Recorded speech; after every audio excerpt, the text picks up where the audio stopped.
What's up? What's up? Peace, bless, love. Give thanks to that man above. You're now rocking with Mr. Uncommon. What's up, y'all? Y'all already know who it is. The Fresh Prince himself, Izzy Finesse. And your boy Josh. Remember, y'all, life gain your experiences, but don't forget to live it. Let's go. Yes, yeah. I kind of fucked up there, but it's okay. Hey, listen. I got a little nervous. You know why I got a little nervous? Why? Yeah, we got a guest here. But anyways, Oh, shit. T-Talk. Let's go. But before we get into that, please, y'all, please don't forget to like, share, subscribe, to our Xperience pod. Also on Instagram, on YouTube, at Xperience pod. And let's get this episode rocking. oh yeah. Also, please don't forget TikTok. Follow us on TikTok where we do our videos and all that other good shit.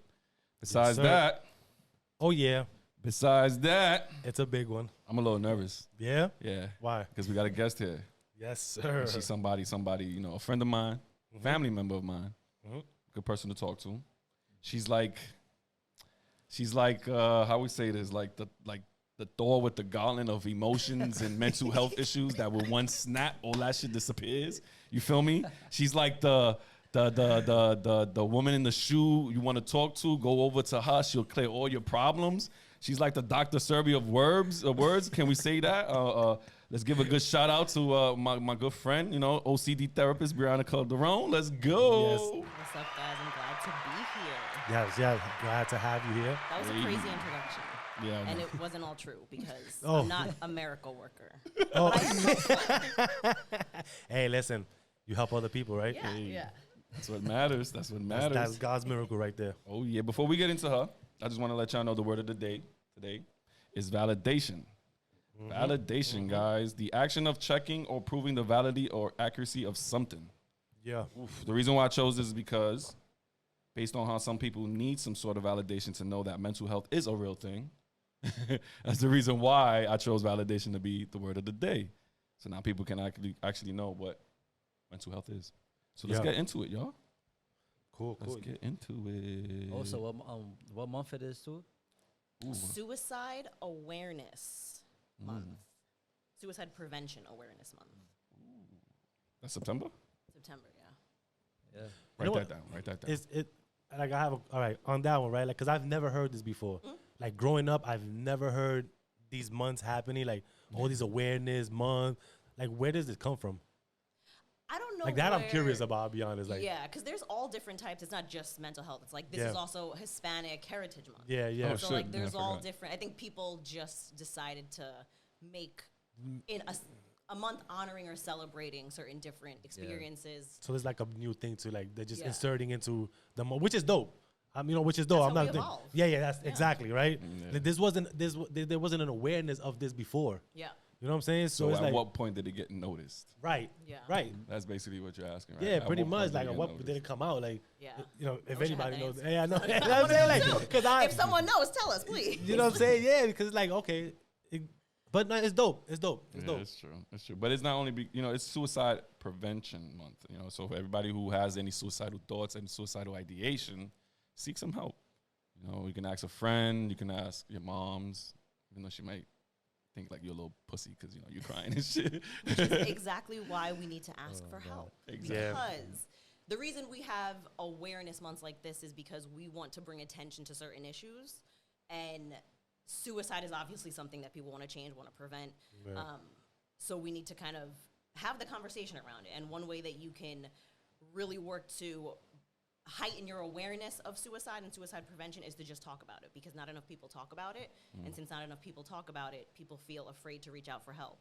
And when Yeah. you feel afraid to reach out for help, then you handle things on your own. And then when you handle things on your own, it doesn't always work out. You don't have a support. Yeah. Yeah. So we have to have these conversations. We have to talk about suicide. Talking about suicide is not going to make people want to commit suicide.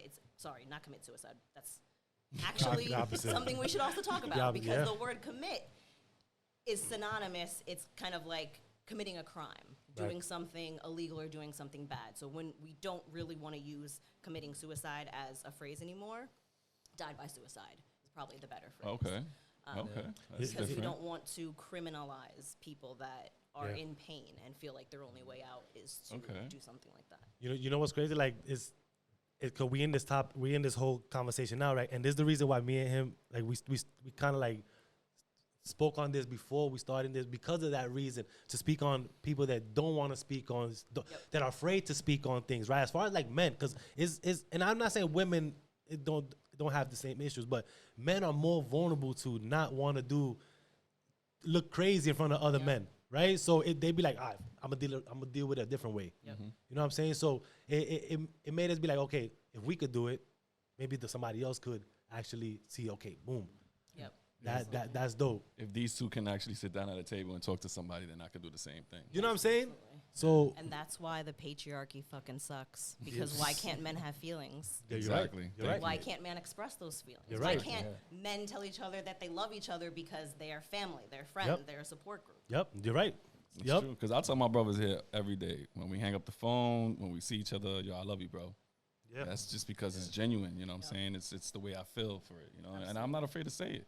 You know, I don't mind telling my brothers like, yo, I love you, my dude. You know, you the man, son. And it's just to give him that good hierarchy level of being that dude. You know, you give him that good pat in the back. Yeah. You know what I'm saying? Continue doing you, because you shine, I shine. We shine together, and we'll be two bright stars in the sky. Okay. Okay. Pretty much. So even with that said, right? Let's go to the origin of it, right? Like, why did you decide to become a therapist? What drove you into this field? Yeah. Failure.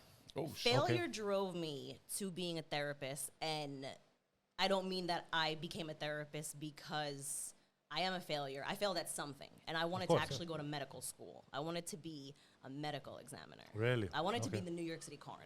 Okay. Yeah. Really? I wanted to be that. You like yeah, you like that? I You wanted like to be that? that. I wanted to be forensic files. I wanted to be all Okay, that. I was CSI. into that shit. Nice. And I really did want to be. I always wanted to do something in like science-ish. So what stopped you? My grades. Okay. College fucked me up. I know. Yeah. College. That fucks a lot of people. That up, calculus class fucked me up. Yeah, it was. Yeah. It got hard. Calculus is hard. I didn't even get to calculus in school, to be honest. I started right at geometry, and it was It was I over. did pre-calc twice Yeah, because I exactly. could not get to calculus. I really struggled in college to do the stuff that I felt like I excelled in high school and in middle school. But I made it out. Right. I got good Congrats, grades. I was diligent enough that I applied to grad school, even though I didn't get into the one that I wanted. I wanted to go to John Jay. Okay. Blessings to John Jay because you did not accept me because of my silly GRE scores. The GRE is a standardized test. It's kind of like the SATs, but for grad schools. Wow.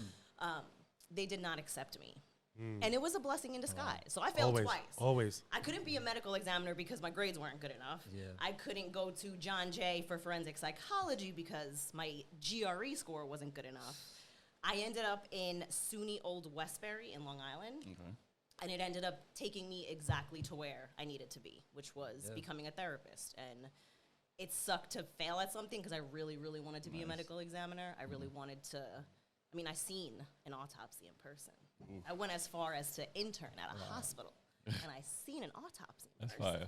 You seen the autopsy I seen done? an autopsy done. Yeah, I am not gonna lie. yeah. I commend you for that. I swear to That's God, scary. because look, just a quick sidebar story, right? Just I used to be exterminator, so I had went to a funeral home, and downstairs they were doing all that shit, bro. Spraying. As soon as I heard, whoop, I'm gone. I'm gone. I am gone. There's no look. My head's going right now. Like I am gone. There's no way. So I do commend you for that. Like you gotta have like the strength, like the heart to be like, okay, it's interesting. Yeah, without thinking nothing else of it, right? Like what attracted you to that? Honestly, just growing up on forensic files, growing up on like being a true millennial woman and being obsessed with true crime, being obsessed with, for, who knows why. There's definitely a psychological reason for it, but I think that a lot of millennial women love true crime, love murder stories, love horror, and That's why they My wife. That's why they created that show Scorned. But, like even that show too, like How to Get Away with Murder too. That's a good show too. yeah. So I wanted to do that, and it just didn't work out. So, but I wanted to stay kind of like in science-y, even if I couldn't do like full on that kind of science. I wanted to go towards like some type of science. So people consider psychology a soft science, which it's not really soft, but I mean, okay, if you want okay, some hair, okay, wait, That's different. yeah. And I never think like soft science. Yeah, I never knew that. I thought psychology was actually a hard science level because of the. I mean, I would consider it a hard science level, but I guess because it's not like the other sciences. I could see why. I could see why that fits though. Yeah, it's because maybe you're just dealing with like just psychological things. Maybe the other science thing is like anatomy and all that stuff, and breaking you, opening you up, or whatever the case is, right? Studying you, stuff like that is probably more advanced, if per se. You want to say like, which is like, listen, you stood in the field that you wanted, right? Like it worked out. I got somewhere, so I took a couple of psychology classes in the last semester of college, and then I applied to John Jay, got denied. Then I applied to Old Westbury. I found it like. Because I remember sitting in my parents' living room because I had just moved back from college. I went away for 4 years. So I was back home for the first time in 4 years. Yeah. And I'm like, damn, I got to I can't work in retail. I can for now, but I'm not going to be working in retail for the rest of my At least I don't want to. No hate to people who work in retail. It just was not my dream or not what I wanted to do for work. So I was sitting in my parents' living room one night. I was Googling grad school programs for psychology. Found Old Westbury, and I applied, interviewed, thought I bombed the interview, and I didn't, or I did, and they had, they kind of took pity on me, and they're like, let's let her try at least. Let's give her the benefit of the doubt. And it was, the rest of that is history. I got into grad school. I graduated in 2015. I started working my first full-time job in the field right out of grad school.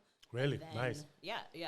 I really lucked out. I started part-time. I was able to do that because I was lucky enough to be still living in my parents' home, and they didn't really ask a lot of me other than going to school. Yeah, a lot of leeway. Yeah. So they set me up real nice, and I'm really thankful and grateful for that because I was able to get here. And then I got my license. So with the track that I took, mental health counseling, you have to do, right after you graduate, you have to do a certain amount of hours. It's 3,000 hours working, but 1,500 direct client face-to-face clinical hours. And then you take a state test. So I had to take it's called the National Clinical Mental Health Counseling Exam. It's a mouthful. And it's a hard test. And I failed the first time, too. I did not do well. How many questions is on it? It's like 10 case studies or something like that. And each case study has specific questions that are about like diagnosing and assessing, treatment planning and stuff like that. So there's no like set amount of questions. It's just like case studies and then you answer. Questions pop up out of nowhere. Just randoms. I thought it would be like multiple choice or something. At least right. It is multiple choice, but the multiple choice is specifically on like a blurb that you read about a specific case or a specific client, and you have to kind of use the information that's in that blurb. And if I remember correctly, if you answer a question correctly, then it gives you more information on the case. And then if you answer, correct me if I'm wrong, if anyone is watching this and took that test, because I don't remember, I took it a while ago.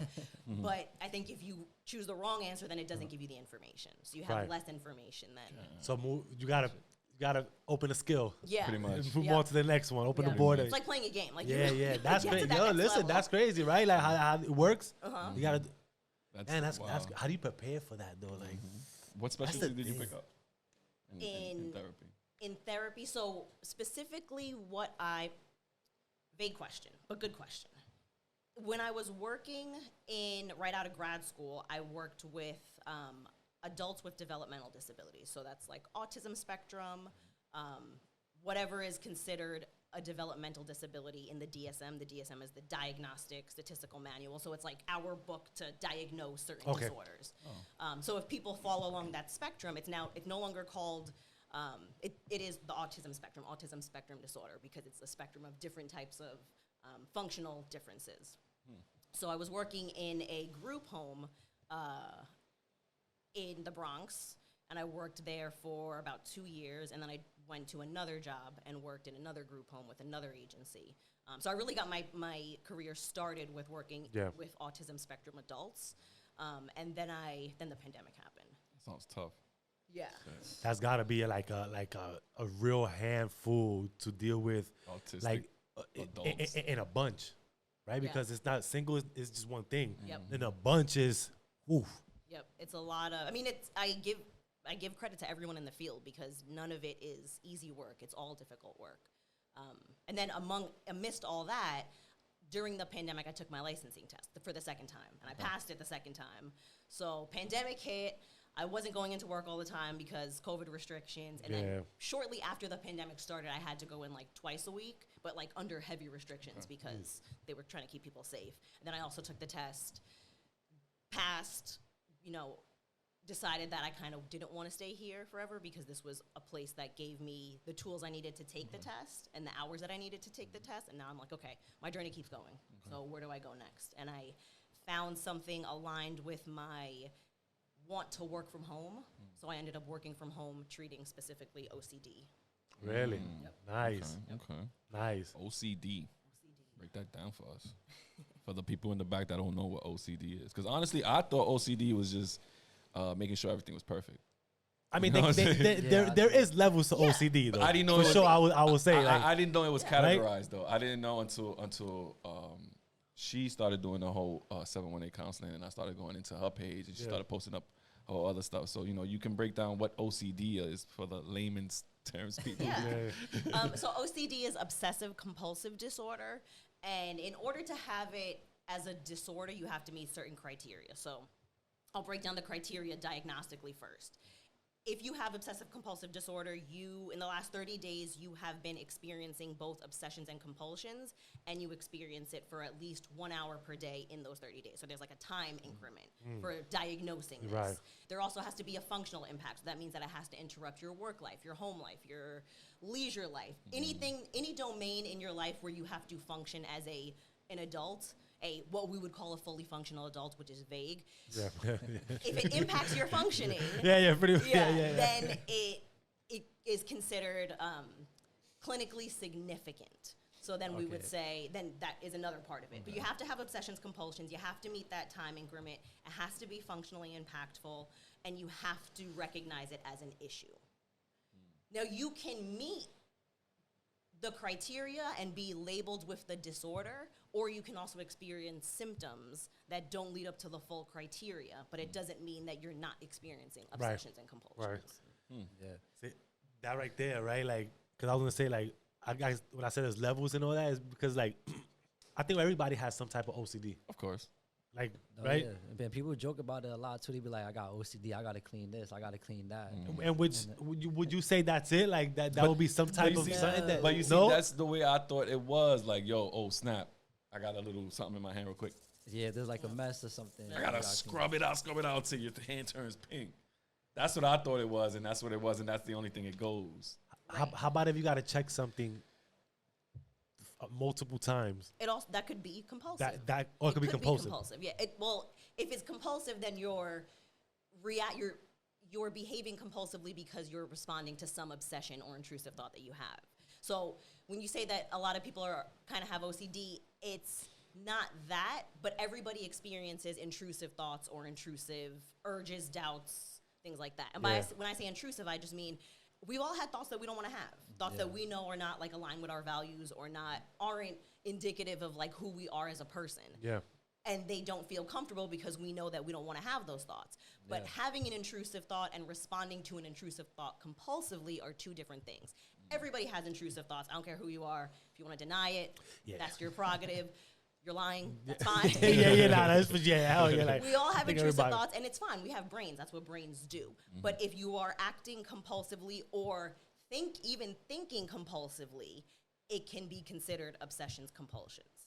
Okay, yeah, because sometimes I'll be like I'll go to the stove and I'll turn the knob and then I'll leave. I walk out, then I'll walk right back in, turn the knob, like make sure the knobs are good, and I'll probably be like, "Fuck, hold on," because I was around that area, so let me go back because I don't want to make sure that my hip hit it or something. Like what would you consider that? Like I would say right? it definitely can be compulsive. That's great. And a lot of us do that because our brain kind of plays tricks on us. You kind of remember, like, I did this yesterday where I was ironing a shirt and I checked like twice to Yes. see if that iron was unplugged. Not even off, just unplugged. And by the second time, I'm like, okay, I got it. Like, I know for sure. I looked at that outlet. I'm walking away from it because if I do it again, then I'm going to be going down this rabbit hole that I do not need to go on. Yup. So I walked away from it. And of course, it was unplugged. Now, people make mistakes. I've left shit on before. I've left my hair straightener on before. We make mistakes. But those behaviors can be compulsive. It doesn't always mean that you have an obsession related to it. Yeah. If you have an obsession related to it, it's because your brain is fixating on a topic or a theme or a doubt or an urge, and you are acting or thinking in a compulsive way to rid yourself of those bad feelings from when that thought happened. So like you might have checked that thing a couple of times, but how long, once you walked away from it, how long did you think about it afterwards? You know what's crazy? It's good you say that, right? Because it's true. I walked away, and then like maybe like a minute or two. Like, hold on, I gotta go back. I gotta walk back. Hold on, and I go check it again for no reason. And I know that I know I didn't touch it. I know it, but it's just the thought. Like you just says the thought that you go, wait, just if something happened. Yep. But I just want to be safe. Wouldn't that be considered like overthinking? I mean, that's kind of what OCD anxiety include overthinking. It's called rumination, ruminating, overthinking on something that any topic literally could be anything. Get the fuck out of here. Or Because like- I overthink all the can time. Can I be like hypothetically like speaking like would it be Like an intrusive thought, right? Yeah. Like when somebody says, hypothetically speaking, like what if I like- decide to Oh. take this bottle and just bang myself over the head? Or That's if this Definitely, happens. that could be an intrusive thought, because Okay. people, I mean, we have those types of thoughts. I mean, have you guys ever been in a car, like, riding over a bridge, and you're like, Yes. what if, all right, yeah, I haven't even said that. He's already like, yes. Yeah, you start thinking like Final Destination type shit, bro. Like it's just some wild things you think. You're like, why do we think that? It's like it's just mind blowing, right? You don't believe it will happen, but you be like, what if? Like it's a contradiction between yourself, right? So it's just weird, bro. It's Like, wild, crazy. Absolutely. Yeah, But- even people get stuck on the road that be driving. They get stuck and they have that thought like, and they snap like, oh shit, I'm driving. You know, snap back to reality that I'm driving. I could get into any accident right now. Yep. That's the wild part.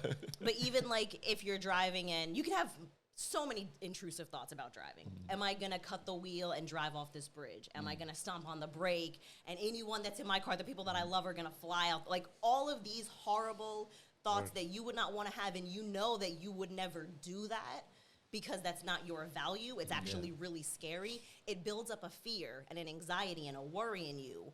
And for people who have OCD or have symptoms of obsessive compulsive disorder, maybe not leading up to the full criteria, they feel so held down by that fear and that anxiety and that worry that they do or think things to rid themselves of that anxiety or that worry. So you might have those thoughts. We all might have those thoughts when we're driving over a bridge. But people who are reacting compulsively are not driving over that bridge, or they're avoiding the bridge, or they have someone driving the car for them because they can't go over that bridge. my wife argues with me all the, like when we go on a bridge every time, but she don't like to be on the right lane, closer to the water, right? Right, She was right, like, why you do this all the time? Can you please move out the lane? Like, so her thoughts be crazy when she's on that side. So she feels more safe on one side than the other. So it's like, Yeah. but yeah, I can see it though. It's your mind plays wild tricks on you. Brain is wild. Wild tricks on you. Oh, it is. It is. What challenges do people go through as a person who has OCD? Oh man, it really depends. No one's story is exactly the same, although a lot of people's stories are similar. You can have really any severity of OCD. Some people, like myself, I struggle with some obsessive compulsive thoughts, and my partner actually called me out on a thing that I was telling you in the car earlier. I'm not going to get into it, but we'll get into it later off the pod. But for me, when I have obsessions or compulsions, or I'm feeling myself getting fixated on something and I'm kind of mentally acting compulsively, I know that I am not in a space where like my case is not severe as some cases. I can easily I won't say easily, but I can recognize those thoughts and remember that, like, what would I tell my clients to do? 'Cause my clients have been in this situation. They felt this. They felt worse.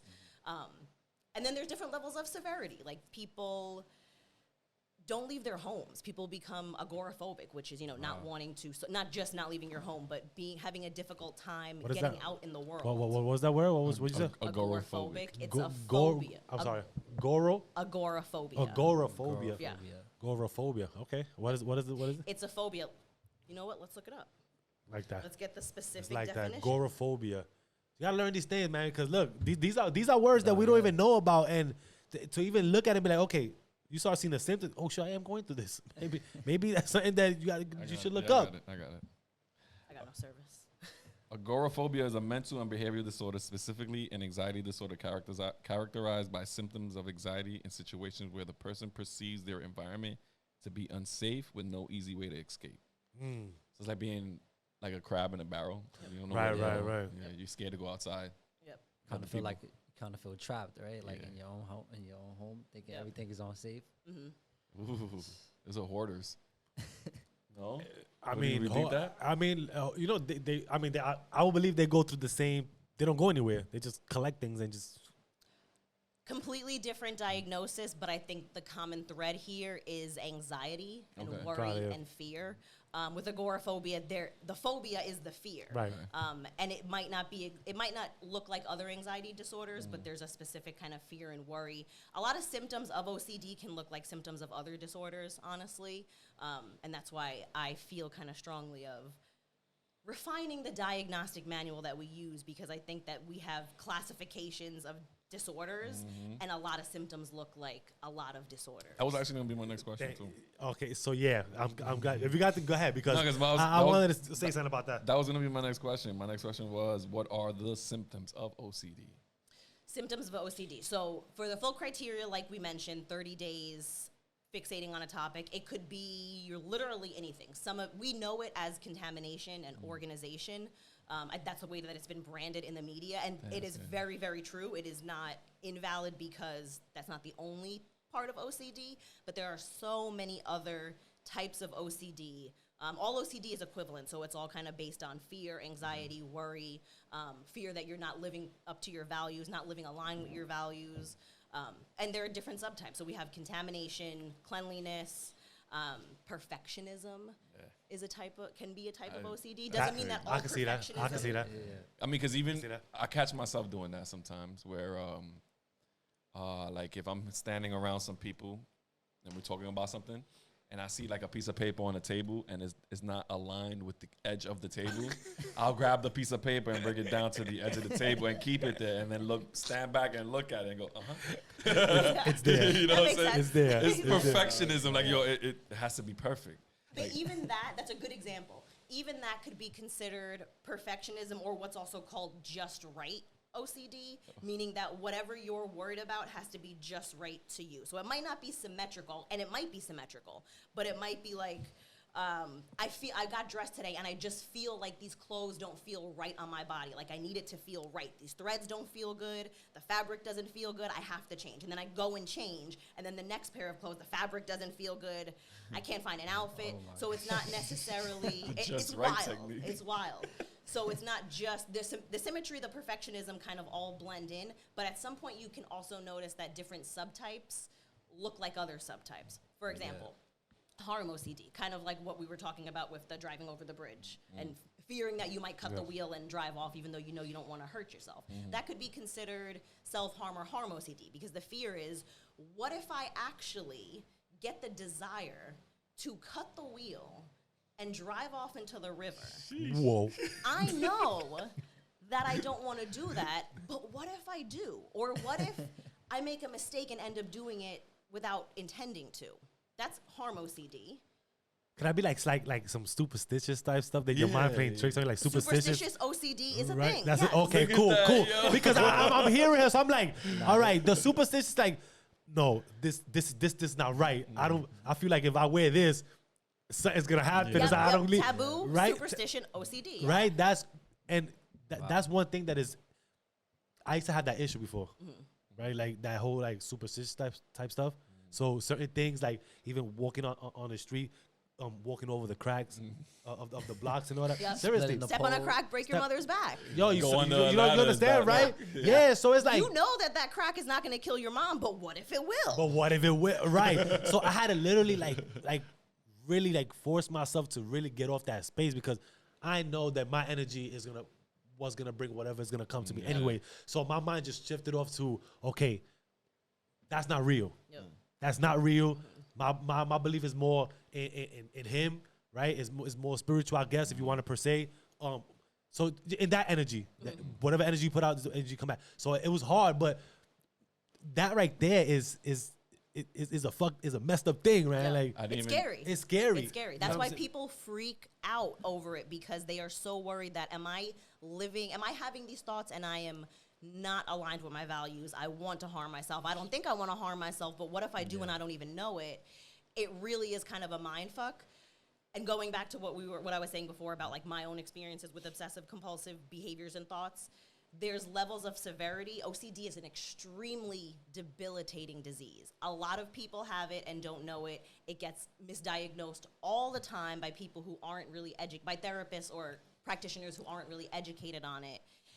And it is one of the disorders that people feel, depending on the severity, people have a higher rate of attempts at suicide because of it.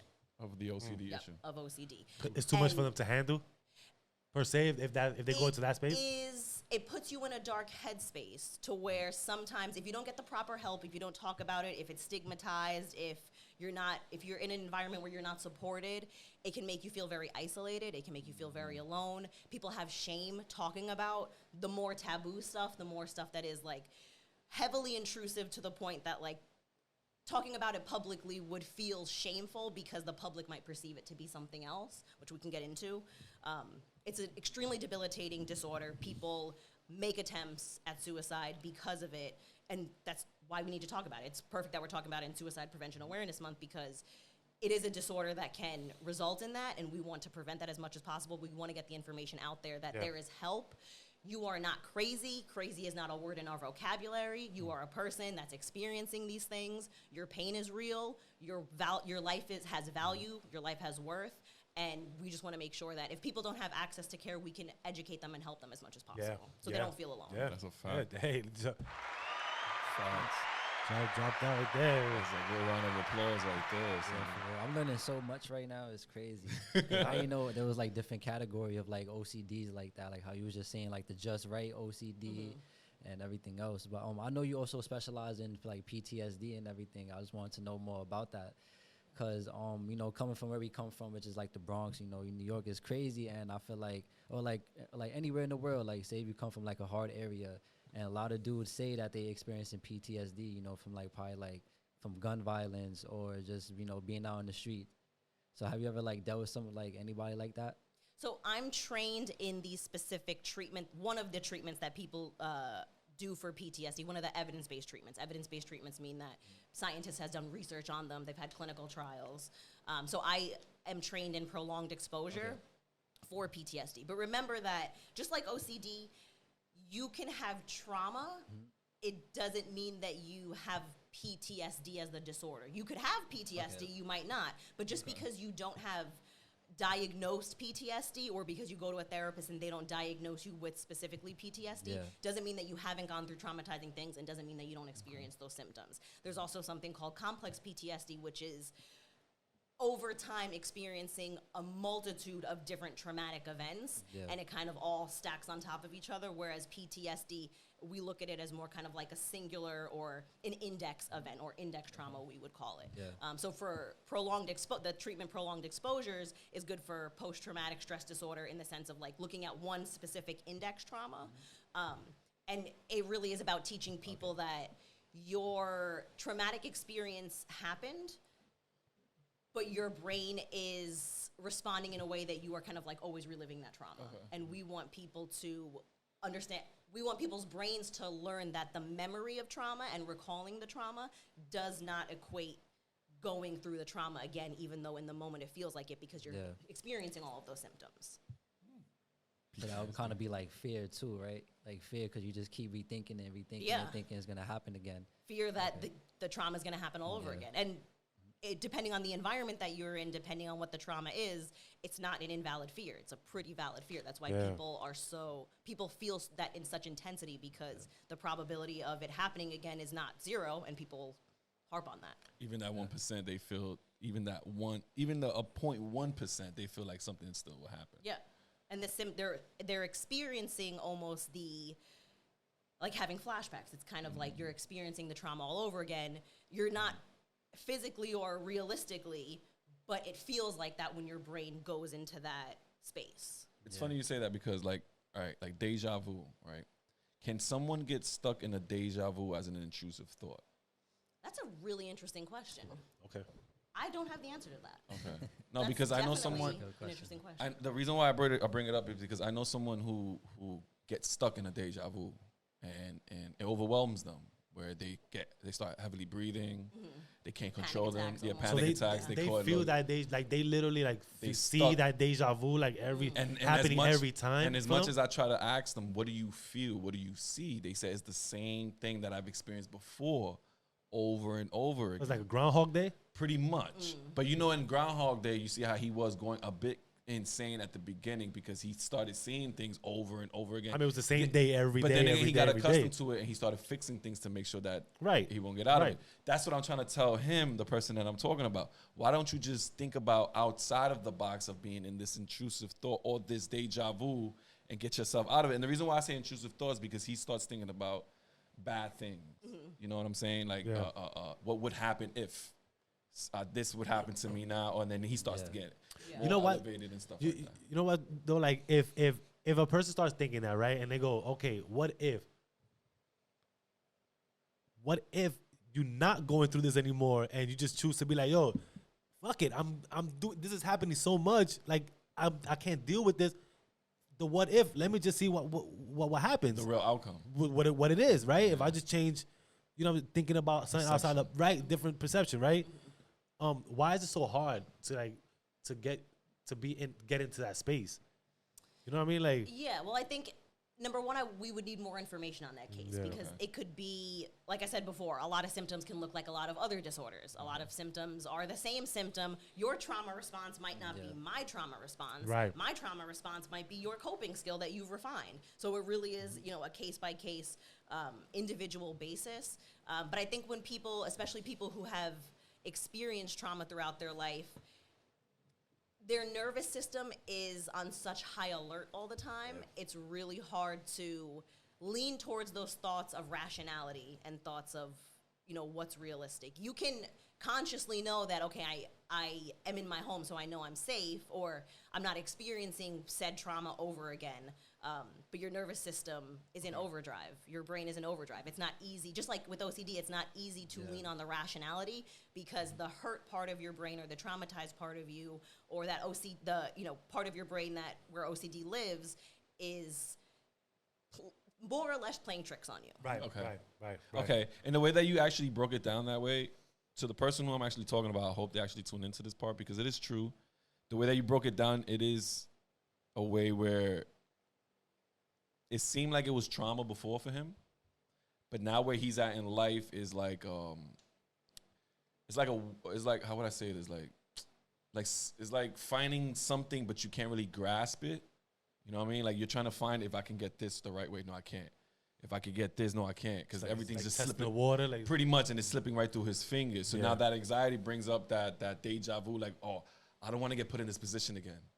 You know what I'm saying? So now he starts thinking about being in that position again, and now it's rising his anxiety even more and making him feel a little uneasy. I want to piggyback off that, right? Because now, what is the thought of a person that's from that, right, to a person always thinking whatever it is, the first thought is a negative thought behind it. Negative self-deprecating thoughts. I mean, really, like I said, it's on a case-by-case basis. It could be related to any disorder. It might not be related to any disorder. I think negative self-talk comes from conditioning, so probably from childhood. Not always from childhood, but usually from childhood. Yeah. Doesn't always mean that you've experienced trauma as a child. But usually I would say if there's is that voice that is shitting on you in the moment, is that your voice or is that someone else's voice? Where is that voice coming from? I like that. I like that. I like that. I like that. That's a good one. That's good because it is true. Like, because if your first thought is always to say, to somebody say something, you go, damn. But what if this always a negative side? It's never the positive. Like, oh my God, yeah, that is dope. Maybe we could do that. But no, it's just got to be this negative side. You just like you said, like it's fire. Like, you know what I always wonder though too, like it's funny how you mentioned how we talking about that too, because there's like personality disorder. Is that real? Like when a person can have like different personalities and like somebody's just talking in their head and then they like person like that a schizo, day. like a schizo. Well, wouldn't that Oh, be no, considered schizo's a like different, like a screaming. more medical? No, like there was like a movie on it too, and it was like he was just like a different person Split? each day. Yeah, Split. Split. Oh, Yeah. man. I really like, I guess like people like that gotta be intrigued into that, right? Like, no, yeah, it was that movie that I'm talking about because it's like I really wonder if there's like a real thing with that. It's so the thing is, what would be considered multiple personality disorder, I think is called dissociative identity disorder. I'm not an expert at DID. all in it. I don't know really anything about it. But it's funny that you guys mentioned that because I recently listened to a podcast, a therapy podcast, where they were talking about bad representations of mental disorders and like therapy in media. And Split came up because it is such a stigmatized, criminalized example of dissociative identity disorder that I mean, I like the movie, but when I heard that podcast, I'm like, damn, you're right. Like, that is a terrible example. And it further stigmatizes people who actually experience that, especially, like you said, schizophrenia. Yeah. It's so branded as something that it's inflated into something that it isn't really accurate, that people approach people who suffer from schizophrenia with that kind of, like, hands-off, like, oh, they're going to explode at some point where you don't even know what the person's going through. And that's why doing stuff like this is so important, because the more that we call out this misinformation, the better we will get as a society and evolve to learn that, okay, we need to be a little bit more empathetic in these approaches, and we need to be a little bit more aware of what is the individual struggle, not just what are their symptoms that they're presenting. yeah, Symptoms are important because they're telling a story, but you have to listen to that story. That's facts. That's facts. Yeah. That's true. So like you would say like a person with like schizophrenia would like need like a therapist?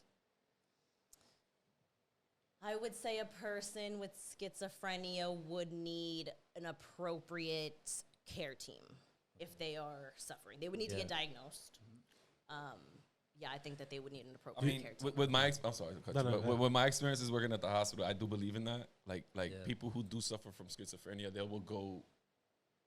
will have to build a team of doctors, nurses, social workers, and everything just to make sure that this person stays as a member in society. Yeah. You know what I'm saying? Because I wouldn't want to say crazy, but because it's not a word for we're not this using type the of word thing. crazy anymore. It's 2023, we evolving, we being Nah, more man. politically correct. That gotta be politically correct. Yeah, because nowadays, some people, like, they'll do one of those look up in the sky and whisper something to themselves. We all do though. I know. So now my We all thing talk is, to myself? We all talk to each other. so and we now all talk to some ourselves now. Some Like, people would say it's always good to talk to yourself, but not answer yourself. I answer myself too. Why Two not? sides of your brain. You know what I'm saying? Why Bitch, what are you not? doing? I don't fucking know. Exactly, yeah, right there, exactly right there. Like, fuck, like, yeah, bro. Like, yeah, you look at, damn, should I be eating this? Yeah, I think I should be. We do that all the time. We just don't realize it. We walk by the streets. Because when you're walking down the street, what are you really doing? You're thinking. Right? But now you see, your brain is going. now this plays into that whole voice in your head thing.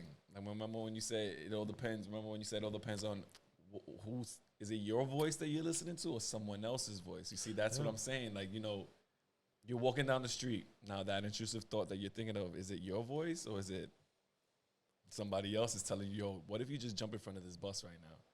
Will your family miss you? You know what I'm saying? Shit like that. That's the wild thought about. Yo, bro, you know, you know what's crazy? You say that, bro. Like, it's not funny, but dude, the thoughts that go through people's minds, and I'll be real right now, right?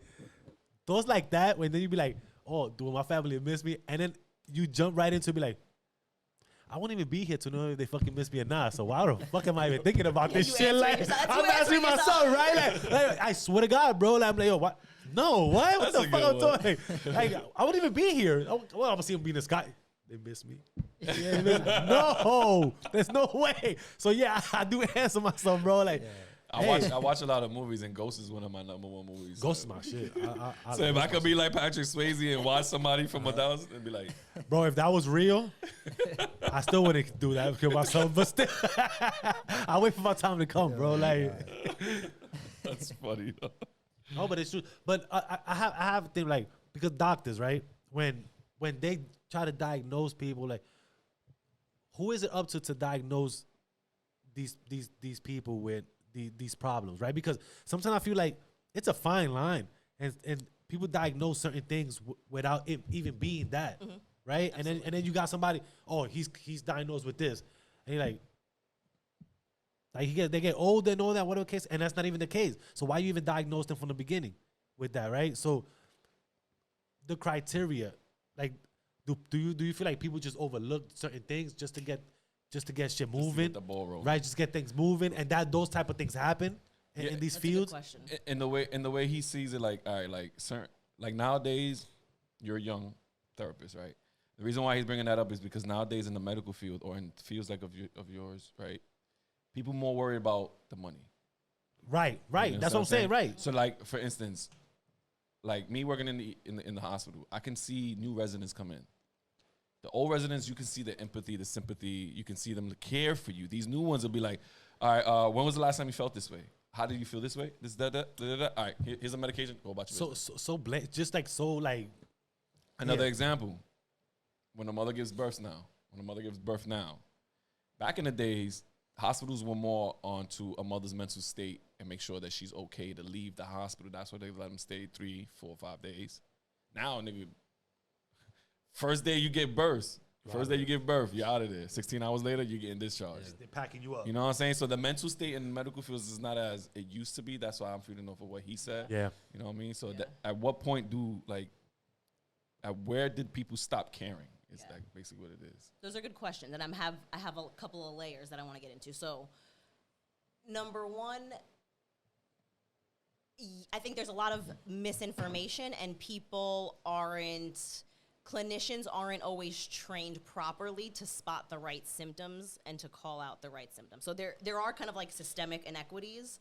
I think that we're getting better at diagnosing. That's also why that's also why I often talk about what OCD looks like, because it is so misdiagnosed that so many people have it, and it gets diagnosed as like generalized anxiety disorder. Some people have been diagnosed with schizophrenia. It's like what? I'm sorry to cut you, but what is generalized like disorder? Like you're just generalizing it to what?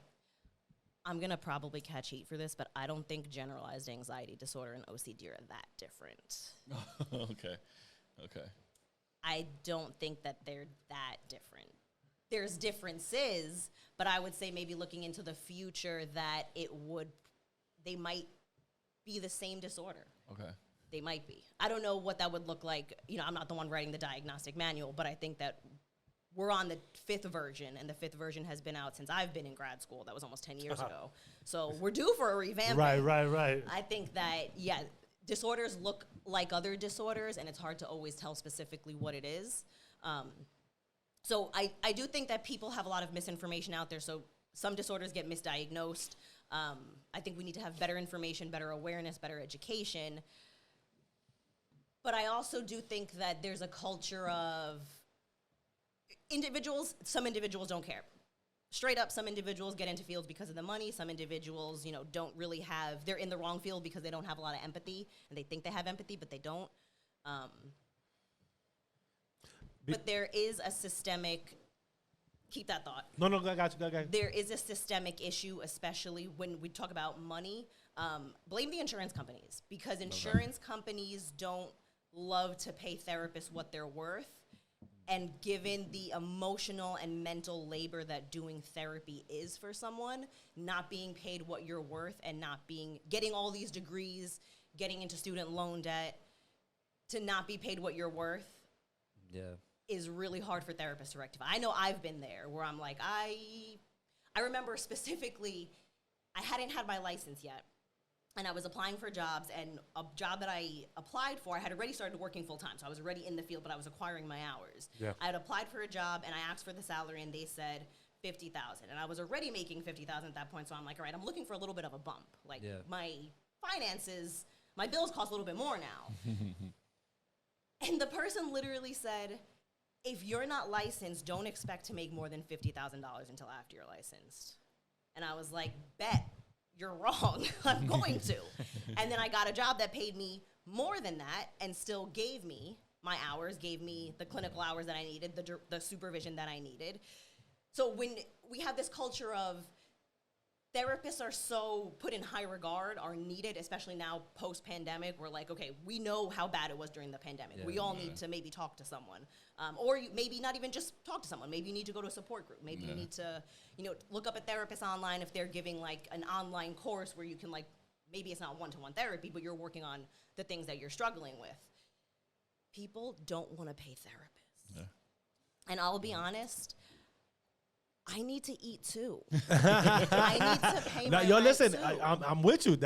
Hey, I think everybody should get their fair dues. But see that right there. Do you feel like that's what makes therapists not care and be in that space because of that reason? I think, and I can speak from specifically my experience, I think therapists have, not that they don't care, because we always care about our clients, but we sometimes feel exploited when we're asked to do a certain amount of work or see a certain amount of clients or meet a certain amount of hours of specific therapy. And when you have no way out of working in that type of environment, you burn out. And when you burn out, you get tired. And when you get tired, showing up to therapy, you're still going to do it because it's your job and I care about my client. So I'm always going to show up. But if I'm burned out, I'm going to show up giving you my reserves, and then I have nothing left after, which was literally my experience. I left a job because I really enjoyed doing the work, and I really agreed with the mission, and I enjoyed the community that I became a part of, but I saw myself having Suicide Prevention Month. I saw myself having not specifically suicidal thoughts, but thinking like, I could use a good coma. Okay. I mean, no, hey, listen. To exclude myself from the world real quick, I could use a good coma. Yeah. I would go to a hospital. I could sleep. People would have to take care of me. People would not saying that people don't care about me, but I would literally have to be paid attention to, and I can get a break from. Now I know a coma is not good, but when you're that tired, and when you notice yourself. For me, I was stuck in my room because my office is in my room. I was stuck in my room after work just staring at the walls. Because I cannot imagine talking to another person. And then that's not fair to my partner because my partner comes home and I want to know about his day. He wants to know about my day. He already knows that my day sucked because I'm not even talking. So that's a fact. We live in a urgent, your value is linked to your productivity. Your value is linked to how much money you make. That's the type of society we live in, and that's capitalism. I was just about to say that. Capitalism is the root of. There's no around it. It's the root. Yeah. There's no around it. There's no around it at all. That's the root of it. Like you said, yeah, pretty much. I mean, because it's true. Because my fault, because me working at the hospital, like I said, I've seen psychologists come in, fresh face, smiling. Hey, everyone. Hey. Ready to change the world. Yeah, I'm a hero with ham, slices of cheese, and mayo. Right? 6 months later, what you see him like? All drained the fuck out. Yep. Like a dry sponge. Walking around the hospital. Man. They're walking around the hospital like this. You always the matter because in order to do the profession, you have to be the profession. Yeah. Right. So all those stuff that they hear and they soak in. You see it in their face, you know what I'm saying? So I understand what you mean. So who does the therapist get therapy from? You gotta go to a therapist. So it's just like a chain, like. I mean, you go to the doctor. Okay. Doctors go to the doctor. Okay, touche. So Barbers go to the barber. Touche. All Nah, right. hey, listen, I'm with you. Yeah, Hey, like I had a question with that too, cause it's like I know y'all as therapists, y'all have like methods, like how you was explaining before with like the smell the roses Yeah. and Smell the flowers, yeah, blow the that Yeah, candles. one, that's a right? question. So like, Yeah. do you do like those like methods too, like to like probably like calm yourself down, or if you need to speak to anybody? We have knowledge of the tools. Yeah. Sometimes the knowledge is not enough. Sometimes you need the support, whatever that looks like. Yeah. Sometimes it's one-to-one therapy. It might be support groups. Okay. I mean, there's so many. I don't want people to think that like you have to get married to your therapist and see them for the rest of your life. You don't have to do that. You can, and I think you said this in the Mandela Effect episode, which I remembered because I wanted to talk about it. You don't have to do just one-to-one therapy. There are other areas. You can join support groups. You can find a community of people that's like head by a therapist, and they're not specifically doing therapy with you, so it's not individualized, but they're talking about, they're talking about your emotions. It's a community that you can actually find the topic, find the content that you want to engage in, and do stuff like that. I know therapists that I follow, some of my old colleagues or still colleagues, they do like online programs where, okay, you can't afford one-to-one therapy because therapy is expensive. You can't afford it, so let's get you this boot camp class for how to manage your anxiety, how to manage your OCD. You pay a fee, you pay for the price of the program, whatever it is, and that's yours for forever, and they walk you through that. I have colleagues who do classes, really, just like support groups for people that wouldn't otherwise get therapy. The important thing is that if you are really struggling with something, not only if you just want to like talk about stuff that happened in your life, but if you are experiencing something like OCD or like PTSD where the symptoms are superseding everything else in your life, while one-to-one therapy is, I'm going to always advocate for it, we know that we live in a society where it's not easily accessible. Yeah. So you have to find the avenues that you can access help, support in other ways that isn't just one-to-one therapy. And that's absolutely fine. It should be accessible. People should be utilizing these tools. It shouldn't be meant for just the elite or just the people who can afford it. Unfortunately, going back to insurance companies, insurance companies often need a specific diagnosis or they don't want to cover services. That's a fact. Not everyone has a diagnosis, and just because you have a diagnosis doesn't mean that you shouldn't be able to access therapy. And a lot of insurance companies, especially therapists who own a private practice and take on insurance, a lot of those insurance companies don't want to pay the therapist their full rate. So they don't want to pay whatever the therapist rate is. They want to pay less than that. I don't know what the percentage is. It varies. And that tells the therapist, I'm not valuable. I'm giving this person my services, and I don't want them to pay out of pocket for it, but the place that's supposed to be covering it doesn't want to pay me what I'm worth. And that's really hard. And that's honestly why a lot of private practice therapists don't take insurance, because you can pay for it out of pocket and then like file a claim for reimbursement. But going through the hoops of actually trying to get reimbursed by insurance is a lot of fucking work. That's a hassle. Yes, So bro. so with that, right? For y'all, they even like, because I know there's people that they can't afford the one-on-one, but they're so embarrassed to do the group side of it, right? So it's just saying like, don't be embarrassed, right? Don't be embarrassed, because there's people, the same group you're seeking is the same people that are going through the same struggles that you are going through. You know what I'm saying, right? So that's another avenue to search that type of help. Look for groups. Listen, social media right now, you can find it. Yep. You can find it. Google, you can find it. Like there's no way that you cannot find something on online and right in the palm of your hand. It's just you got to put yourself out there to search for it. You know what I'm saying? Like you said, it's a lot of money. But if you love your health for real, if you love your life for real, that's something I would feel that you would really want to like seek on your own. Right? And don't be embarrassed. That's just the main thing. That's why we're here giving out this information, so y'all can feel more comfortable with all this. Or be embarrassed and still do it anyway. That's okay. Hey, I'm with you. I'm rolling. You could be scared and do it. You could be anxious and do it. Just try to get it done. You're right. Because now we ain't all Superman or Superwoman. Like, we're not perfect. You know what I'm saying? We all get scared on a lot of things. We just got to push forward, man. Yeah. Do you feel like you like a therapist like 24/7, like with your friends? That's like, do your That's friends a really come good up to you? question. Yeah. Do your friends come up to you like, oh my God, I'm going through this situation, and they expecting you to help them out since you're a therapist? So That's it. If I had a It's a good therapist question. friend, I'll You use just that- don't I'll put use her that on to the my spot right advantage. now. So would you use the like you use them like every time like yo Yeah, listen I'll man, use I'm them going for through. What do you sure. think about this? Like I'm off the clock, Oh, you number charge. one. okay. But I do have one of my close friends is also a therapist. She did social work. I did mental health. So we can do the same things, but there are two different tracks. Social work is more like systems management, like case management, stuff like that. Mental health is a little bit different. So it's funny because I was once telling her like we shouldn't therapize our friends. And then there came a time where I was like, oh, this is actually within us. Like we became therapists because I was going to talk this shit anyway. I just got an education where I can say, look, the state says I could talk this shit. That's the game. Talk that shit. Like, that's true. Like, hey. Yo, toot your horn, yo. You know what I'm Fuck it. saying?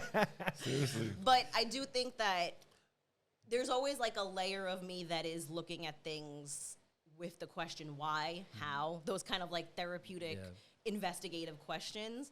But if my friend tells me that their boyfriend cheated on them, we're gonna get him. Hey, okay. I don't care about that man. That's the fact. Hey, He's hey. not my client. Hey. So Intrusive thoughts. That's funny. But you know what? Though, like, do you in your own ways? Do you actually like start studying people on your own just of because? course. And your friends be like, But again, I was doing that before anyway. I You just know- have the education now. It's kind of hard to snap yourself out of it, but I've always been a person that's like, even if I don't say anything, I'm like, I'm investigating, I'm studying, I'm looking. I peep what that was in the corner. I see that. I'm not gonna say anything. I was gonna say, but would you, because of the person you are, that you know you have the knowledge for it, like you say, you're certified, you got all your stuff, you put yourself and be like, well, listen, you know, I was looking at the study with you, like, I want to put your own 2 cents into it now, right? Like, I just wanna tell you I just about want to tell you a little yourself. real quick. Let me, don't take it the wrong way, but I feel like, do you ever put yourself that you want to do that? If I do feel like that, I'll ask questions. Because Gotcha. if I see my friend struggling with something, I want them to come to the conclusion themselves. And I'm not perfect at this because while I have a therapist's mind, I'm not always like putting on that hat to think about stuff. And I don't think people should, because I don't think people should look at a therapist like they are perfect, right? Because a lot of people do look at it that way and be like, okay, she's a therapist or he's a therapist, and they should know what they're doing. Talking about they shouldn't be going through these problems because they should know better. You know what I mean? So don't think everybody's not perfect. No. You know what I mean? So take it as face value as it is. That we here to help and everything, but don't take it as we supposed to be this high almighty thing or therapists are supposed to be this high almighty thing that you putting in a pedestal to say Don't say put the me on a least. pedestal. Right, you know what I'm saying? You're Because gonna be disappointed real quick. and that's when you put yourself there and go, okay, don't do that. So you won't be disappointed because we're not perfect. I just wanted to say that because you were saying that. No therapists are not perfect. I mean, there are people who are therapists who are recovered alcoholics. There are people who are therapists who have used substances and are in recovery. There are people who are therapists who have OCD and have been through OCD. Just because we have the education doesn't mean we don't struggle either. And I really do want people to see therapists as like, I'm struggling with maybe not the same things, but we struggle too. Yeah. Whether it's with finances, whether it's with relationships, we're human beings. I wasn't born a therapist. I didn't come out the womb a therapist. I wanted to be a medical examiner, and that shit didn't work out. But that goes to what I was saying earlier about in order for you to know the profession, you have to be the profession. Like what she said, she failed a few times. And look where she's at now. Yeah. You know what I mean? She had to experience the worst to come out great. It's always You know like what I that. mean? And I love that shit, man. That shit is awesome, bro. To see the downfall and the come up. It's always like that. Yeah, man. I mean, but you're also, for everyone, you have to fail. That's how we learn to succeed later on. Is that the same goes for treatment. I don't expect anyone who comes into treatment for me with me for OCD to be perfect at it. I tell them straight up, like, you are going to fuck up. When I give you these exercises to do, you're gonna mess up. I don't want you to do it intentionally. If it happens on its own, let it happen on its own. What we're going to do is we're going to learn from that, and we're going to tweak it and try better next time. But you're going to fuck up because you're supposed to, because you're actively challenging something that is a fear for you, and that's not going to happen perfectly. Nothing's ever going to happen perfectly. But especially in OCD treatment, you trying that first exercise, that first exposure that we do, that first inching your way towards your fear, your anxiety, it's not going to go perfect. You're going to mess it up, and that's totally fine because that's the process. It's a journey. We're not trying to rush you through a process. We want you to get there on your own. Yeah, you gotta feel uncomfortable to get comfortable again. Pretty much. Yep. You know You what I'm gotta saying? sit with the discomfort. That's really what OCD treatment is more or less about. Teaching your brain that I can exist with discomfort and I don't have to do anything to necessarily fix it. I can just allow it to exist. And I don't have to try to make it better. I can allow myself to feel bad, and that's okay too. Eventually I'll feel a little bit better if I practice things enough that my brain learns I don't have to be scared all the time. But you're gonna fuck up, and you should allow yourself to fuck up. I like that. Exist in the discomfort. That's You know, you have to. That's the only way of growth. Yep. There's no way you're not gonna grow out of staying in the same place all the time. You're just gonna be there all the time. Like, I mean, go ahead. but real quick, because I wanted to go back to you know, when I was talking about the fine line on people getting diagnosed with things that they're really not, right? And I want to touch on you because we always had this conversation with your son, right? Oh, that, ADHD. right? That they try to say one thing and you said no, fuck that. That's not happening, right? Kids are kids. They're gonna be hype. They're gonna be hyper. They're gonna do things like it's not it's not something that you automatically want to say that's what that kid has, right? So you as the dad, right, the father that you are, he decided that it wasn't it. Look at him now. Yeah. Yeah, because I told you that before. I was like, I told you, I said, yo, like he did a whole change, a whole 180.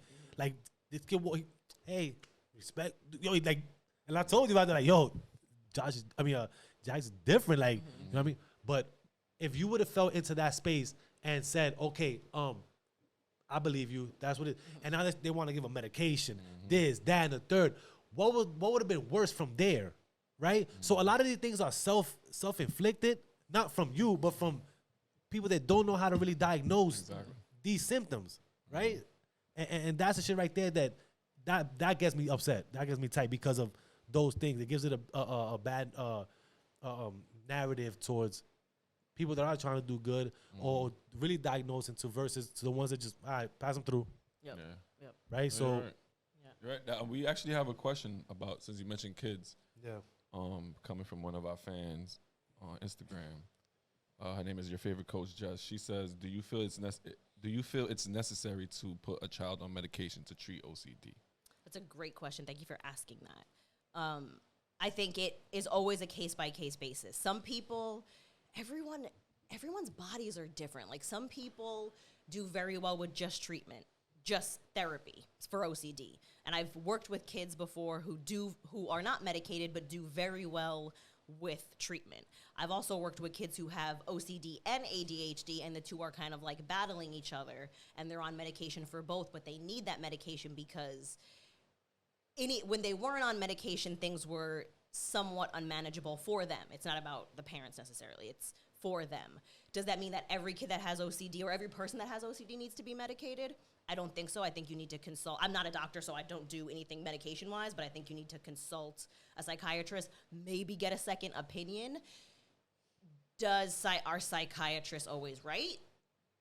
I don't know. I think that it goes back to misdiagnosis and maybe not looking at the case the right way or not looking at the symptoms the right way. I think people have done very well on just treatment. I think people have done very well on OCD medication. I've also seen people be prescribed something for anxiety or OCD. They take it and they feel a lot worse. And then they stick it out because they're like, okay, I know that my body has to get used to it. And then they go on it long term and they're like, this is not working for me. I need to try something else. It's trial and error. You have to kind of go back to the drawing board. I do think that people are saying that your kid might be exhibiting symptoms of ADHD, it never hurts to get, the teachers are saying that it doesn't hurt to get a follow-up with a professional, but it is within your right to not follow through with what the professional says. Sometimes it works out, sometimes it doesn't. I think people have done really well on medication, and people have not taken medication and still done well. It really is a case-by-case basis. And this is what I mean, like, you have to really know the individual and get all the information.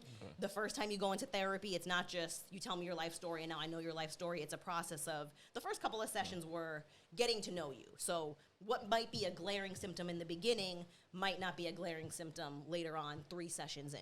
It really is case by case. We need all that kind of case information. Yeah, because even before we move to the next thing, because even with him, when he was a baby, he had a speech impediment, right? But he would express himself physically, right? So because of that, they wanted to put him as something else, right? Like he was just like misdiagnosed, right? So no, fuck that. We got him the early intervention. He started like articulating more things as it went, and it progressed. Where he's at, right? Doing the fucking podcast. You know what I'm saying? You understand? He's like the calmest person. He's like the calmest person. He's just calm. Like he just mad chill. He don't talk as high. He's just like, well, yeah, you know, like that's just him. So I didn't even know that. That's crazy. You see, look at that. Look at I that. had this And speech here you impediment, are. but I was misdiagnosed, right? That's what you said. Yeah. Like they wanted to put. You know what I'm saying? So it's like, okay, no, why would you want to go directly to that? Like, let's find solutions. Let's not just jump into those type of things. Right. You know what I mean? So, you know, but just be aware. Listen, my bottom line is what I'm trying to say is that get second opinions and so far if you need to, right? Just don't jump on the first one because, you know, Dr. whatever his name is said Snuffleupagus said that this is what it's supposed to be. Where it's supposed to be. No. Get more. You know what I'm saying? Fuck that.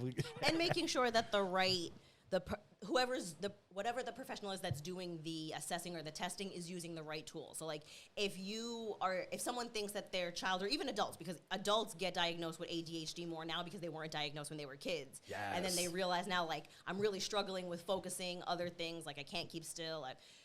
And then you get diagnosed as an adult, and here, like, you didn't get that when you were a kid because people missed the signs, or you know, the way that we looked at it might have been different back in the day. So now they get a diagnosis as an adult. You need to, specifically with ADHD, a psychologist is going to administer psychological testing.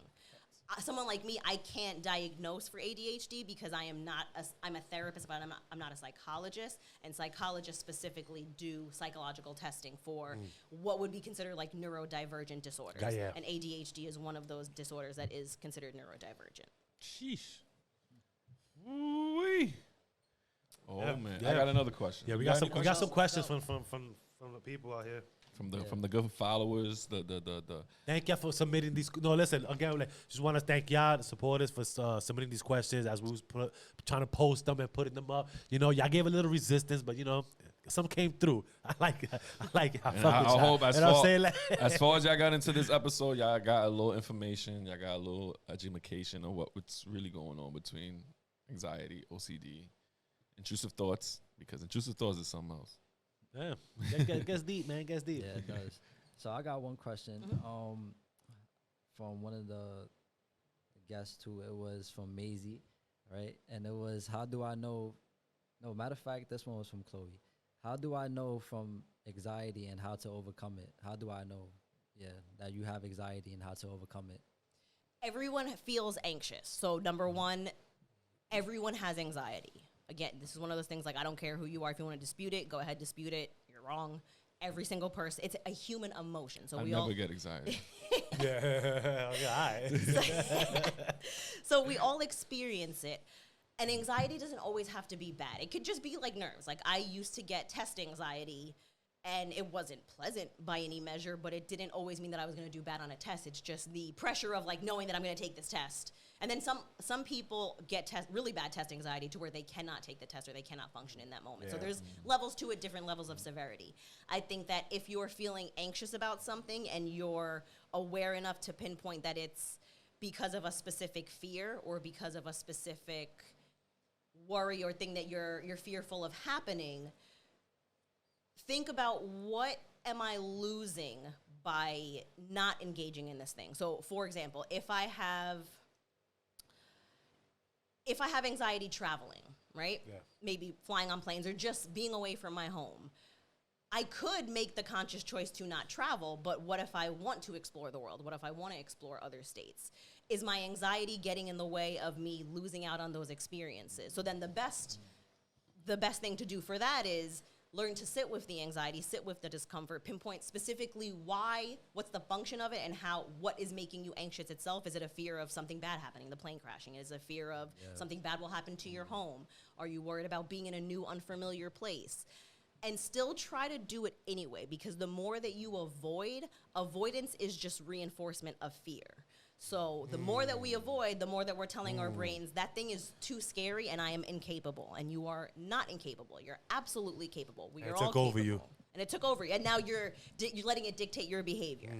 So you might miss out on stuff that you genuinely want to do or genuinely get enjoyment or nourishment out of, but your anxiety is impairing your functioning, and now you're avoiding it. Unless you like Final Destination movie, and you're like, that's my favorite movie. You know what I'm saying? Thank you for putting that vision out there, buddy. Like after she done bombed it right now, bro. She over here putting the fucking. Well, you know, but if you have if you have the feeling of it, you know. Just always think about Final Destination, you know, like, damn, bro. That's my number one movie. I go with it all the time. I mean, I fuck with it. Damn. That's what's up. But it's true what you're saying. It's true what you're saying. You got to overcome that fear. Yeah. It's funny that you bring that up, because that's also what is the foundation of OCD and anxiety. The fear of uncertainty. The fear of those what-if questions. What if I want to drive off that bridge and don't know it? I mean, I, in theory, could. I probably won't. Maybe I survive. I could technically. You're right now, yo. But it is OCD and anxiety is maintained by that fear of I don't have all the answers and I don't have 100% certainty that this thing isn't going to happen. So I behave or I think in a way that is the safest way. The safest way. Right? Yeah. It really is coping skills that are now being used to maintain your anxiety, because anything can be a compulsion. Yeah. Cleaning can be a compulsion, but doesn't mean that cleaning is inherently a compulsion. We all clean, and not everyone that cleans uses it as a compulsion. Some people just clean because they like to clean. Some people clean because they're fearful that if I don't clean, then I'm gonna spread germs. Or for me, I have a dog. If I don't clean or if I don't check my dog, what if my dog has fleas and I bring it in the house and now I gotta get an external? And so it is that fear of uncertainty, and we cannot have 100% certainty on anything.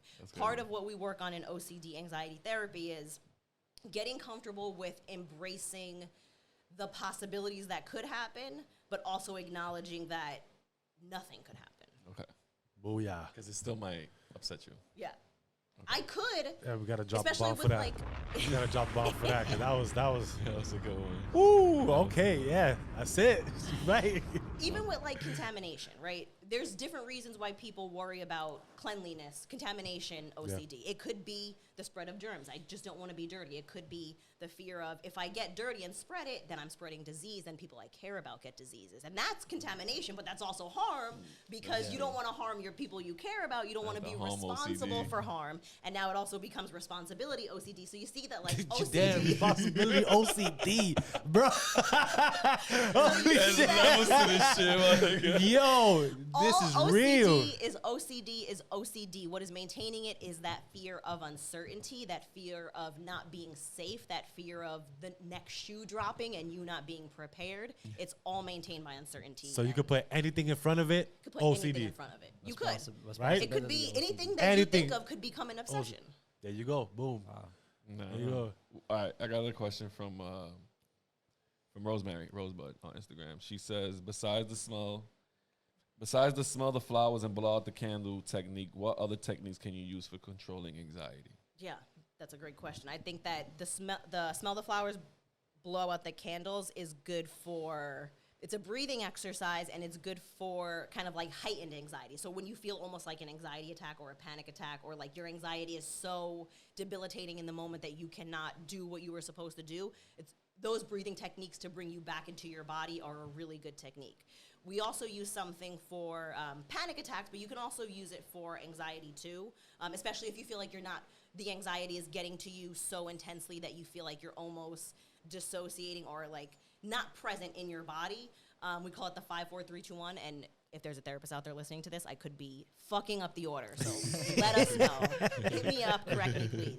But it's bringing yourself back into your body and noticing 5 things I can see, 4 things I can smell, 3 things I can hear, 1 thing I can touch, 2 things I can touch, 1 thing I can taste. The order might not be exactly like that, but it's meant to bring yourself back into the present so that you don't get out of yourself and allow the anxiety to debilitate you. Not that you can really control that. It might be debilitating, but you might want to, in the moment, bring yourself back into your body so you can focus on the present. Aside from that, I would also say if the anxiety, especially if it's avoidance, if the anxiety is telling you you can't do something or you shouldn't do something or you shouldn't see someone or you shouldn't ask a certain question, test it out and see how it feels after you do the thing that your brain is telling you not to do, or after not doing the thing your brain is telling you to do, because you won't really be 100% sure if that thing is a trigger or if that thing is like the source of your anxiety until you actually engage with it. Yeah, yeah. It might not be, and it might be. We won't know until You do it. kind of test it out. Yeah. I got one more question. Does the popping of a rubber band control the anxiety of self-harm? Well, like that sound of like a popping rubber band. No, you have it on your. I was about to So say when I say pop that, the- yeah, so I when know. I say the popping of a rubber band, you have it on your wrist, Yeah. right? And you have it, and you just pop, pop, pop, pop, pop, pop. Just that sensation of the rubber band attacking your skin. You know, can that control the anxiety of self-harm? I think it might for some people. I've worked with a lot of people that have tried that technique and it doesn't necessarily help. That doesn't mean that it's not good for everybody. It might help some people. But I also think that's really like Hollywoodified, where people are like, that's the cure to keep yourself from self-harming. It could be a redirection to something that like you bring yourself back into your body and you can feel a sensation where it takes your attention off wanting to self-harm, but it doesn't work for everybody. I've worked for people who have used that and it's helped. I've worked with people who have used that and they self-harmed anyway. Again, it goes individual, case by case. Yeah, People start cutting themselves, but shit like that. Like, Self- that's the yeah. reason why. That's the reason I brought that up, because I know a lot of cutters, and a lot of cutters told me that when they pop, that's what they call it, cutters. yeah, they call cutters. Yeah. Okay. Well, when I was in the They hospital, cut themselves, yeah. they call cutters. Yeah, That's people what they who cut call themselves. Oh, So I've seen where the scars are like coming up to their muscle part of their arm, and you look at them like, yo, you know, I just love the sensation of cutting myself. yeah, that's So yeah. in the hospital, there were the nursing and the therapeutic staff will give them a rubber band and tell them, since you like the sensation of you feeling the cut, try to pop. Better that than cutting yourself, pretty much. It is an it's a intervention, and coping it can mechanism. be, it's a redirect, it's a coping skill, a new coping skill. Right, to right, kind for the of pain and redirect all that, yourself, right? yeah. Like for the sensation, I guess, for it. Which, hey, listen, it's better than cutting yourself for real. Like, But you see, the reason why I asked her, because it's anxiety that we're talking about, not Yeah. cutting. You know what I'm saying? Cutting Yeah. is a little different from anxiety. Some people, you would use the rubber band and as a mantra, like pop, pop, pop, pop, and they feel the popping. They go like, boom, I'm done. Now they can get up Okay. and go about their day. okay, yeah. You know what I'm saying? Yeah, I mean, I think it's one of those things that can be used for multiple purposes. It might just be something that redirects your attention to like the physical sensation. Maybe some people who cut use it, maybe they don't. Maybe people who have anxiety or trauma also use it because it redirects them back into their body to feel that sensation, case by case. As Yeah, always. yeah. That's crazy. I got one. Amazing. How do you typically handle irritation, aggravation, and frustration? Like everybody else does, not well. I think she was talking. I think she was talking about me. She basically wrote your name in different words. right. Pissing me off. I guess she was talking about me because I'll be honest with you, bro. Like that was like, okay, it's all right, damn.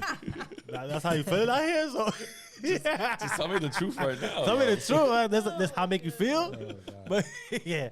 I But- think like for me specifically, like anyone else, if I'm frustrated, what's the source? I'm asking myself, what am I reacting to? It doesn't mean that I'm not feeling that, because I do feel that, but more so like what, how, and why? What am I reacting to? What am I responding to? If I have an overreaction and I'm not great at this, like it's always a work in progress because we're humans. Yeah. But if I'm having an overreaction, what is going on in my environment that is triggering me?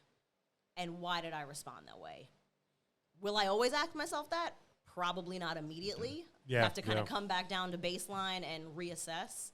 But I Yeah. think it's, if you're feeling that way, really asking yourself, like, what am I responding to? it's a safe. It's like per se is a good exercise to always keep in mind to do. Yeah. Right? Like, And things might just be fucking frustrating. Like, allow yourself the grace of like, no, this thing that happened pissed me off and I have the right to be frustrated. I don't have to immediately try to self-soothe or fix it because I'm having an experience and I am responding to something. I like that.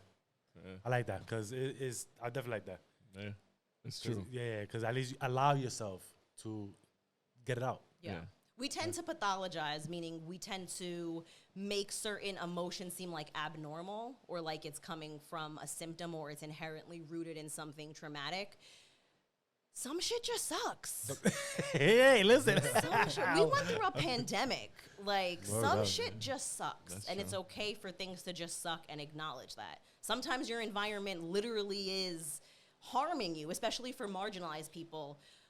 People of color, black, brown people, queer people, trans people. We live in a state of, we're always looking for safety, or we're always trying to make sure that we are keeping ourselves safe.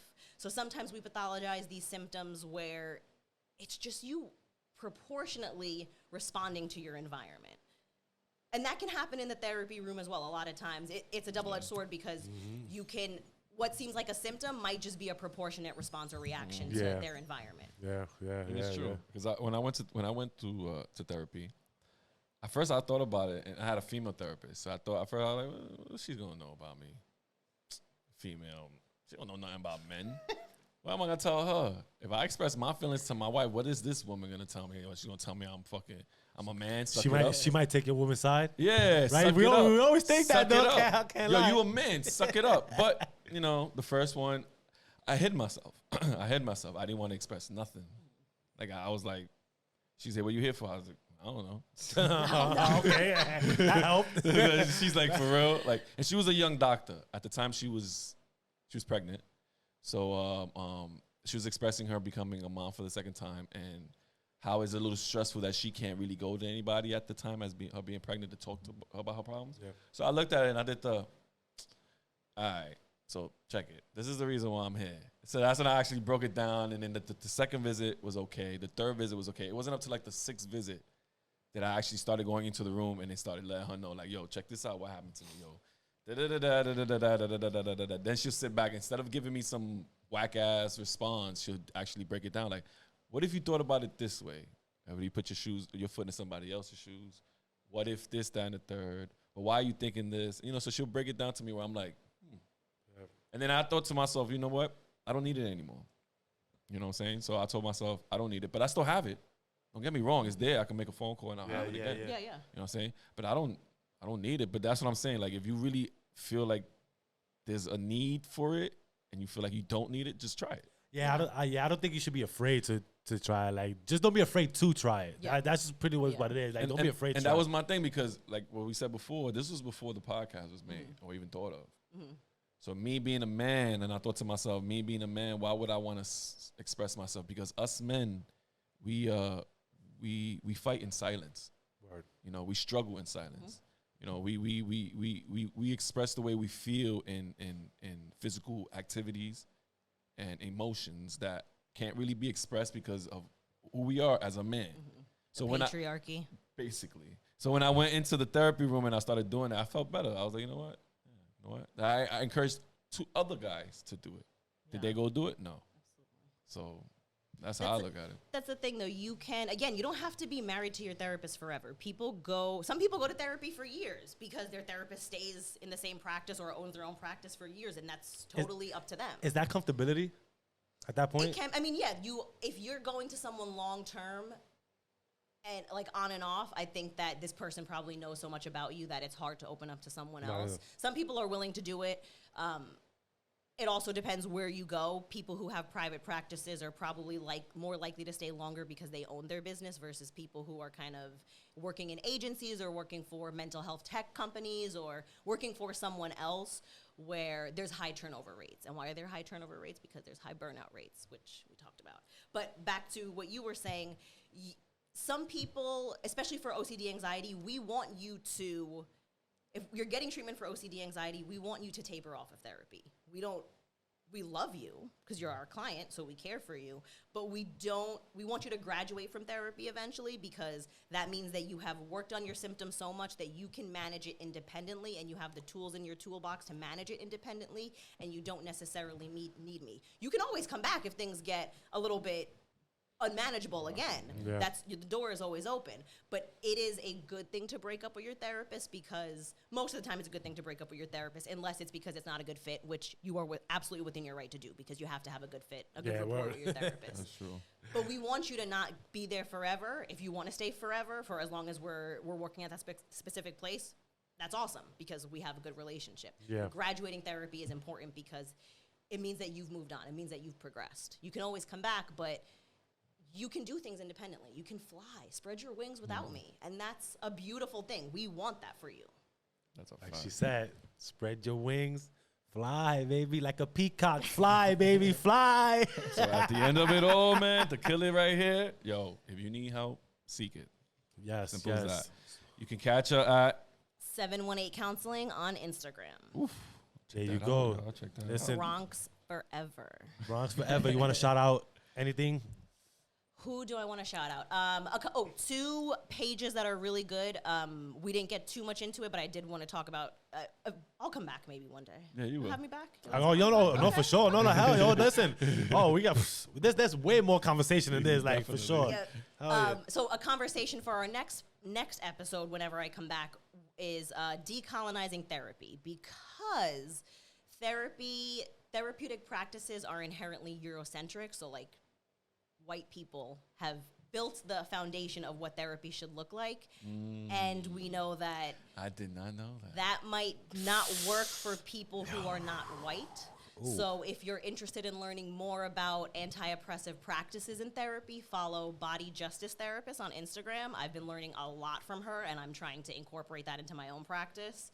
And Decolonizing Therapy is another good page to learn about how we can be more culturally competent in the therapy practice, and not only utilize Eurocentric interventions that are known to work for white people, because the clinical trials have been done mostly on white people. Yes. Speak to them. No, listen. Yes, I'm gonna definitely follow those pages. Yo, Yeah, word. for sure. That's different. Yo. I like that, but that's definitely, I like that you brought that up, because keep the suspense, because I like that. That's gonna be for next time. Next time we come, I that's come gonna be through. next episode. Yo, next That conversation. That was fire. So, listen, y'all, thank y'all. We love y'all. Y'all stood this far. Obviously, y'all supported us. Y'all love us. Don't forget to like, share, comment, all that. Subscribe. You know what I mean? So next up, this is my closing statement pretty much. So I don't know if pass it over. Pass the ball. Yeah, so thank y'all for tuning in. And if you have any more questions after this episode, just let us know. Hit us in the DM on Instagram at Xperience Pod. And that's it. Yo, all I gotta say is live, love, prosper, y'all. Peace. Let's go. Peace, bless, love. Give thanks to the man above. Y'all lost me there for a minute, bro.